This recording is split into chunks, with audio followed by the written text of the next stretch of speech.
تبدأ القصة عندما تواجه رقي البطلة سليم المنصوري الذي يخبرها أن عودتها إلى المستشفى لم تكن صدفة، وأن ماضي عائلتها لم ينتهي بعد. هذا يدفعها إلى البحث عن الحقيقة، فتلتقي بالحج فؤاد المنصوري الذي يكشف لها أن والدها علي المنصوري كان الوريث الأكبر للعائلة، لكنه تمرد على تقاليدها ورفض نفوذها. تمرد والدها دفعه إلى الهروب بعد صراعه مع والده ورفض العائلة لزواجه من والدتها.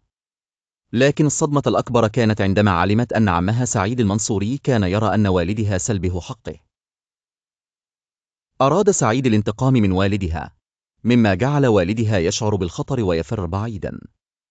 قررت رقية مواجهة سعيد بنفسها، فاعترف بأنه كان يريد أن يدفع والدها الثمن بسبب قراراته. هذا الاعتراف جعلها تشك في أن موت والدها لم يكن طبيعيا.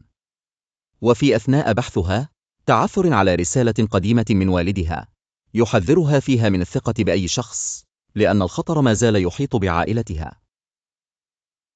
يظهر سليم المنصوري مجددا ليؤكد لها أن لديها خيارين: إما الرحيل قبل فوات الأوان أو مواجهة الحقيقة حتى النهاية. ترقب الجزء الثالث لمعرفة قرار رقي. هل ستختار المواجهة أم الهروب؟